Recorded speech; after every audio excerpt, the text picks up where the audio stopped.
My name is Jim Pimentel. I work for the International Union of Bricklayers and Allied Craftsmen, Local 3 in Massachusetts. And this morning we're here in Local 3's training center in Dorchester, Mass. If you're watching this video, it's probably because there's a public construction project either already or soon to be underway in your city or town that includes masonry in the design. And you are a representative of that awarding authority with some responsibility to oversee the project.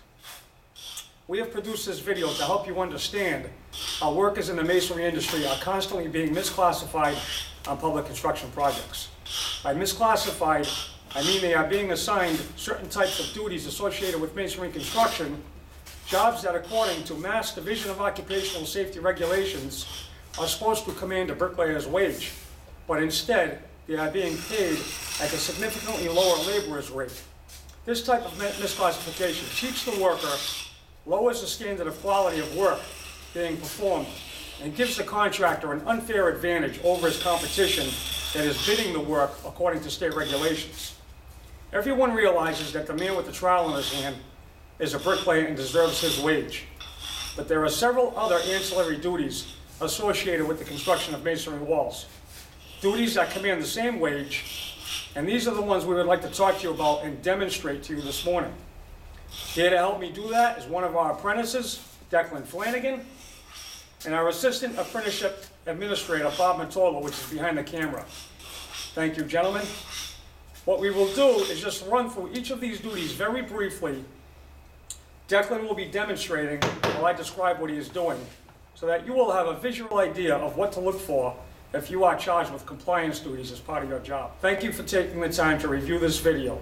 We hope it will be helpful to you in fulfilling your duties as a representative of your awarding authority.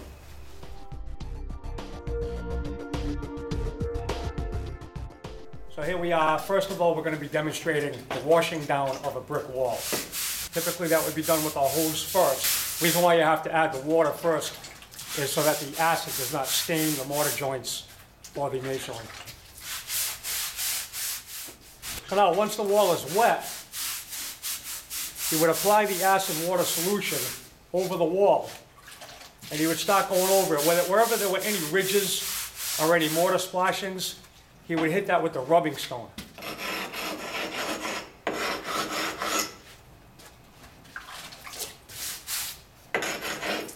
This is what would end up giving you the finished product on a masonry wall.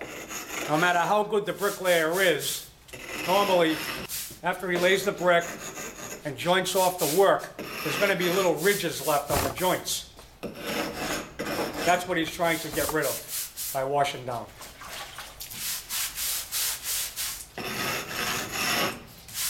Very simple operation, has been done this way probably for centuries.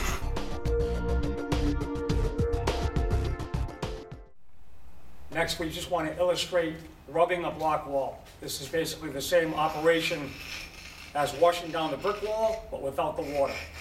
All we're really doing is preparing the wall for paint. Just as in the case of the brick wall, when the mason gets done building it, a lot of times you have little ridges hanging outside the joints because the mortar was a little bit wet. So Declan over here is just smoothing out those ridges, making the wall completely flat and smooth and somewhat clean to prepare it for the paint.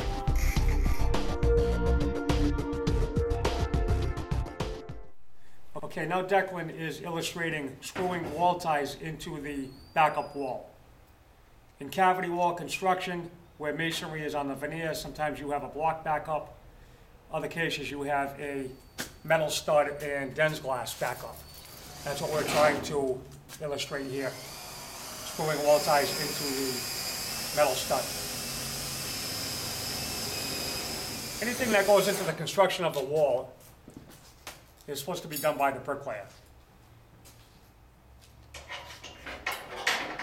Now he's attaching the hooks that are going to tie into the masonry courses.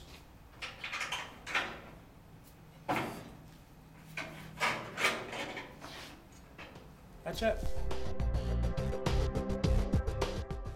Okay, what we'd like to demonstrate to you now are a couple of different duties. First is the application of mastic materials, or what we call damp proofing for the walls. This always has to be done on the opposite side of the finished wall, or in the cavity. Declan's applying it with a trowel right now. Sometimes it's done with a roller, sometimes it's done with a brush, sometimes it's even sprayed on now, which seems to be more and more the case these days.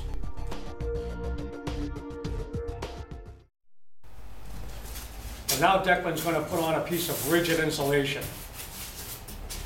Typically you would see this going on all upside the back of the wall in the cavity.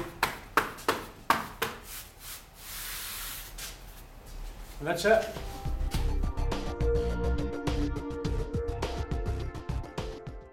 Cutting any masonry units on the saw. And we're not going to turn the saw on because it's incredibly loud inside here. But we just want to simulate what it would look like to be using the saw. As you can see, Declan has on all the protective gear. Ear protection, eye protection, gloves. And this is, for those of you that are not familiar with a table saw on a construction project, this is what a masonry wet saw looks like. They do have smaller versions. Sometimes they'll just prop them up on a small table or a few pallets. Basically the same operation. You can cut brick on it, you can cut block on it. And as I talked about earlier, sometimes you'll even see small handheld saws on the site, like a gas-powered chop saw or a small electrical powered saw. As explained earlier, when any of these duties that were demonstrated or described are performed on the job, the worker must be paid at the bricklayer's prevailing wage.